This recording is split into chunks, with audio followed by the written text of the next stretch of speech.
आयुर्वेद के खास health show संजीवनी में आप सभी का बहुत बहुत स्वागत है और मैं हूं आपके साथ जूही सक्सेना। लाइफ में हमेशा रहें आप, ऑल इज वेल, इसी मूल मंत्र के साथ हम हर रोज अपने शो संजीवनी में किसी एक परेशानी या बीमारी की चर्चा करते हैं और आपकी तकलीफों का आयुर्वेदिक निदान हम आपको बताते हैं। और इसमें हमारा साथ देते हैं विश्व प्रसिद्ध आयुर्वेदाचार्य डॉक्टर प्रताप चौहान जी। डॉक्टर साहब बहुत बहुत स्वागत है। Thank you. और संजीवनी में हम हर रोज की तरह सेहत से जुड़ी किसी न किसी एक समस्या पर चर्चा करते हैं और आपको देते हैं उसका आयुर्वेदिक समाधान। आज की कड़ी में हम चर्चा करेंगे बढ़ते पेट को कम करने के उपायों के बारे में। अक्सर लोग पेट को कम करने में लगे रहते हैं, लेकिन इसमें सबसे बड़ी समस्या आती है पेट के आसपास के फैट को हटाने की। तो आज के एपिसोड में हम डॉक्टर चौहान से जानेंगे कि कौन से हैं वो आसान उपाय जिसका इस्तेमाल करके आप भी हो जाएंगे स्लिम और फिट। साथ ही साथ आज संजीवनी टिप्स में जानेंगे शहद के आयुर्वेदिक गुणों के बारे में। तो चलिए सबसे पहले जान लेते हैं पेट को कम करने के लिए क्या करें।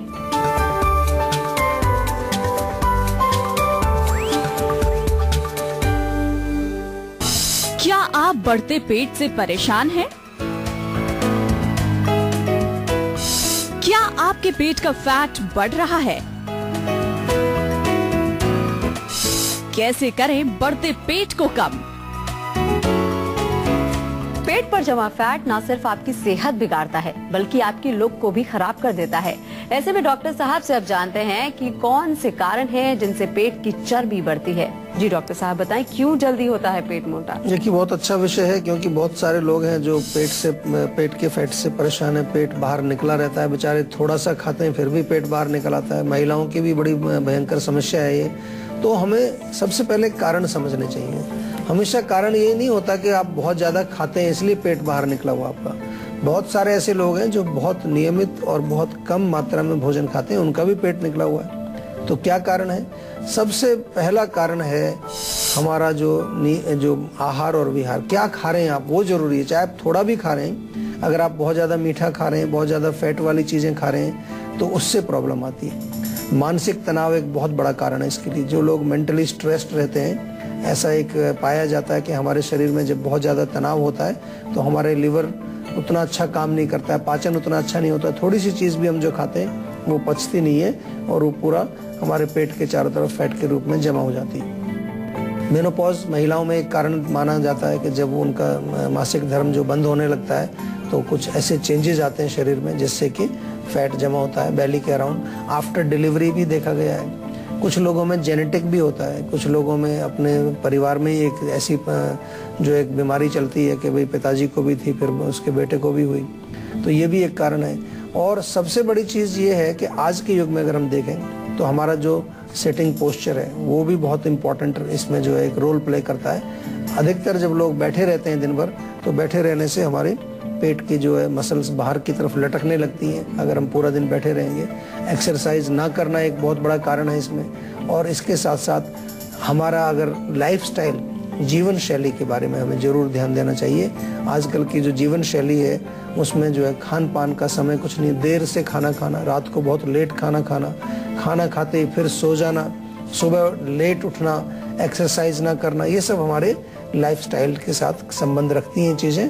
तो ये भी हमारे पेट को बाहर निकालने में बहुत अहम रोल प्ले करती है। एक कॉलर हमारे साथ जुड़ गए हैं, संजीव हैं फरीदाबाद से। जी आप अपना सवाल कर सकते हैं। हेलो जी बोलिए।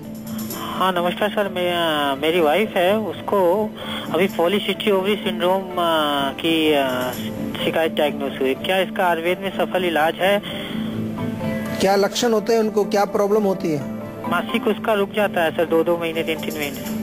अच्छा, तो ओवरी में सिस्ट उसको क्या आया है? पॉलीसिस्टिक ओवरी सिस्ट आया है। कुछ वजन भी बढ़ रहा है उनका? नहीं सर, वजन नहीं, फेशियल हेयर है, चेस्ट पे हेयर है, पेट पे हेयर है सर। अच्छा, देखिए आयुर्वेद में जहाँ तक अगर हम बात करें, आयुर्वेद के जो हमारे जो नॉलेज है या हमारी जो प्रैक्टिस है, काफी सालों से हमारे यहाँ जीवा में जो काम चल रहा है, काफी रिसर्च चल रही है।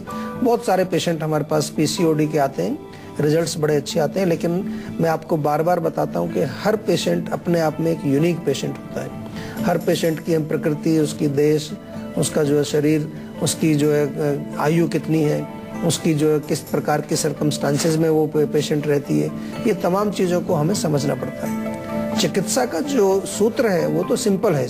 शोधन चिकित्सा इसमें की जाती है, लेकिन शोधन के साथ साथ बहुत महत्वपूर्ण इसमें जो चिकित्सा होती है वो इमोशनल लेवल पर और साइकोलॉजिकल लेवल पर जो महिला को परेशानी है उसके बारे में भी हमें विचार करना पड़ता है, काउंसलिंग करनी पड़ती है, बातचीत करनी पड़ती है, उसके मन को थोड़ा सा जो है खोलना पड़ता है। कहीं पर जो ब्लॉकेज एक हो जाती है, हमारे विचारों की ब्लॉकेज, हमारी जो नकारात्मक सोच है उसको कहीं सकारात्मक करने के लिए प्रयास करना पड़ता है। ये मैं इसलिए बता रहा हूँ कि जहाँ तक भी हार्मोनल डिस्टर्बेंस होती है या हार्मोन से रिलेटेड जो प्रॉब्लम होती है उसमें केवल औषधि लेने से काम नहीं होता है। यही कारण है कि आपको डॉक्टर्स ने भी बताया होगा कि भाई इसका कोई इलाज नहीं है, केवल हार्मोन्स की टैबलेट ले लें जिससे पीरियड उसको आते रहेंगे। लेकिन हमारे यहाँ थोड़ा सा दूसरे लेवल पर हम सोचते हैं और रिजल्ट्स आते भी हैं, कोई घबराने की बात नहीं, लेकिन प्रॉपर चिकित्सा उसके लिए करनी पड़ती है, दवाइयाँ लेनी पड़ती हैं, कभी कभार हमें पंचकर्म चिकित्सा भी करनी पड़ती है, काउंसलिंग पेशेंट की करनी पड़ती है, मानसिक लेवल पर उसको थोड़ा सा जो है प्रोत्साहित करना पड़ता है मरीज को, उसको थोड़ा सा जो है मोटिवेट करना पड़ता है ताकि वो अपने जीवन में जो भी उसके कारण है, इमोशनल ट्रॉमा कोई है, इमोशनल टेंशन कोई चल रही है या किसी प्रकार का मानसिक तनाव चल रहा है, उसको वो भली भांति जो है ठीक कर सके, तभी इस रोग का इलाज होता है। इलाज जरूर होता है, कोई घबराने की बात नहीं है। मैंने आपको थोड़ा विस्तार से समझाया और आपके माध्यम से सभी दर्शकों को समझाया। तो चलिए, अगर समय रहते बढ़ते पेट की समस्या पर ध्यान ना दिया जाए तो सेहत से जुड़ी कौन कौन सी परेशानियां हो सकती हैं? जी डॉक्टर साहब, हमारे दर्शकों को बताइए। देखिए, जब पेट बढ़ता है आपका तो फैट बढ़ता है, तो फैट बढ़ने से हमारे शरीर के जो मेन ऑर्गन्स हैं उन पर बहुत ज्यादा जो है दबाव पड़ता है। आपका ब्लड प्रेशर बढ़ता है, आपका कोलेस्ट्रॉल बढ़ता है, आपके हार्ट की प्रॉब्लम हो सकती है, आपको डायबिटीज हो सकती है, आपके घुटनों में दर्द हो सकता है। बहुत सारे पेशेंट ऐसे हैं जिनके घुटनों में दर्द केवल इसलिए होता है क्योंकि उनका वजन ज्यादा होता है। ओबेसिटी तो अपने आप में ही एक बीमारी है, फैट अपने आप में एक बीमारी है, उसके कारण अनेक प्रकार की प्रॉब्लम्स हमारे शरीर में होती हैं। इसके अतिरिक्त सांस लेने में तकलीफ, खास तौर पर चलने फिरने में, जब आप सीढ़ियाँ चढ़ते हैं या जो है थोड़ा बहुत पैदल चलते हैं, थोड़ी देर कुछ परिश्रम करते हैं आप, तो सांस फूलने लगता है। और इसके अतिरिक्त कुछ शरीर के अंदर ब्लॉकेजेस हो जाती हैं, कई प्रकार की गांठें शरीर में, कई बार फैट की गांठें बनने लगती हैं। तो ये तमाम चीजें हैं, इसको नजरअंदाज नहीं करना चाहिए। अगर आपके पेट के आसपास अगर फैट जमा शुरू हो जाए तो उसको जल्दी से जल्दी अगर आप चिकित्सा करेंगे तो बहुत अच्छा रहेगा, क्योंकि जितना देर करेंगे उतने ही रिस्क फैक्टर्स आपके बढ़ते जाते हैं, यानी कि आपको दूसरी बीमारी आने के चांसेस हैं। ये पहला संकेत है। जैसे ही आपकी बॉडी में पेट के चारों तरफ फैट जमना शुरू हुआ तो आपको तुरंत उसका कुछ ना कुछ करना चाहिए, नहीं तो आपको diabetes, heart disease, blood pressure, cholesterol, ये सब बीमारियां आपको इंतजार कर रही हैं, बिल्कुल दरवाजे पर खड़ी हुई हैं, किसी दिन भी अंदर घुस जाएंगी। तो उनको अंदर ना घुसने के लिए क्या करना है, आपने उस फैट को कम से कम जल्दी से जल्दी उसको आपको ठीक करने का प्रयास करना है। एक कॉलर हमारे साथ जुड़ गए हैं, राजीव हैं कानपुर से। जी पूछिए अपना सवाल। नमस्कार जी, मैं राजीव बात कर रहा हूँ कानपुर से। जी मेरे हेल्थ से जुड़ी समस्या है जी। मेरा कितना भी खाता मेरा शरीर नहीं बनता मैम। शरीर नहीं बनता आपका मतलब आपका वजन नहीं बढ़ता है? जी मेरा वजन नहीं बढ़ता जी। हाँ, मेरी 23 साल उम्र है और मेरा वेट है 58 kg। अच्छा, तो आपको भूख ठीक लगती है? जी हम भूख भी थोड़ी कम लगती है जी।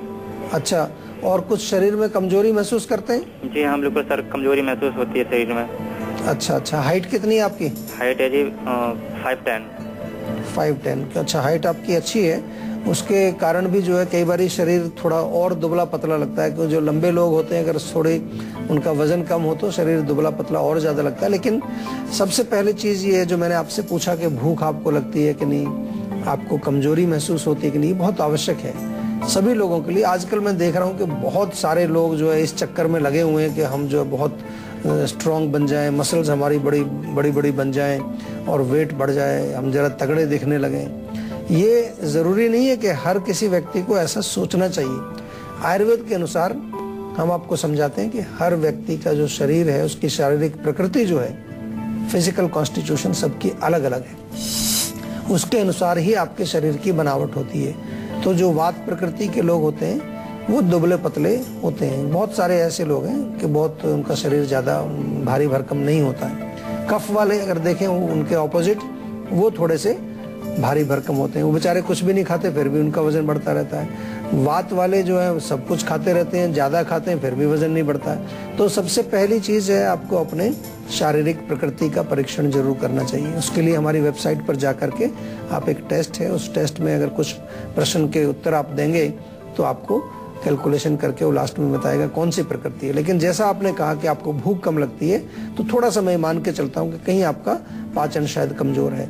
तो पाचन को ठीक करने के लिए 3 चीजें आपको लेनी है। सौंठ का चूर्ण ले लीजिए, उसके साथ साथ धनिया और पुदीना, 3 चीजें आपको बराबर बराबर मात्रा में लेनी है। इस मिक्सचर में से 1-1 चम्मच भोजन के पश्चात आपको सेवन करना है। साथ में पौष्टिक खाना खाइए। पौष्टिक खाने का मतलब जो चीजें आपको फैट बॉडी में बढ़ाएं, जैसे कि दूध है, मलाई, मक्खन, घी, इसका सेवन जरूर करना चाहिए, लेकिन मात्रा के अनुसार उतना खाएं जो आप आराम से पचा सकें। अभी आप यंग हैं, जवान हैं, आपकी पाचक अग्नि इतनी कमजोर अभी नहीं है। पाचक अग्नि और भी अच्छी हो जाएगी जो नुस्खा मैंने बताया। इसके अलावा कुछ आयुर्वेदिक औषधियां हैं जो धातु वर्धक जिनको हम कहते हैं, जैसे हमारे यहाँ धातु पौष्टिक चूर्ण एक बहुत बढ़िया मिलता है। और भी कई औषधियां ऐसी हैं जिनको कि आप डॉक्टर के परामर्श के पश्चात ले सकते हैं। डॉक्टर से बातचीत करें, अपने रोग की हिस्ट्री पूरी बताएं और उनका सेवन भी करें, तो उससे भी आपके शरीर में वृद्धि होगी। एक कॉलर हमारे साथ जुड़ गए हैं, अमित हैं असम से। जी पूछिए अपना सवाल। जी मैम, सर नमस्कार। मैं पूछना चाहता हूँ, मेरे माता जी के हील में जो है ना, एड़ी में बहुत ज्यादा दर्द होता है पिछले 10 सालों से। अच्छा, देखिए 10 साल तो काफी हो गए, अब तक कुछ न कुछ तो आपको उपाय करना चाहिए था उसका।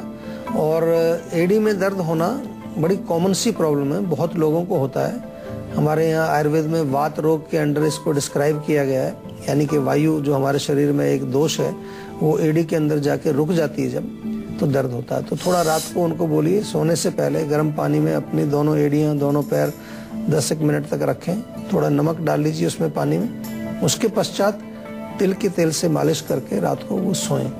खाने में मेथी का सेवन उनको कराइए। मेथी दाना, मेथी का दाना लेके उसका पाउडर बना लीजिए। आधा चम्मच सुबह, आधा चम्मच शाम को, दिन में 2 बार गर्म पानी से सेवन करना। लेकिन अगर पुराना रोग है, क्योंकि जैसा आपने कहा 10 साल हो गए हैं, तो इसमें डेफिनेटली आपको आयुर्वेदिक दवाइयाँ लेनी पड़ेंगी। केवल घरेलू नुस्खे, केवल मालिश करना, केवल उपचार करने से आपको पूरा लाभ नहीं मिलेगा, इसलिए आयुर्वेदिक दवाइयाँ भी साथ में जरूर लेनी चाहिए।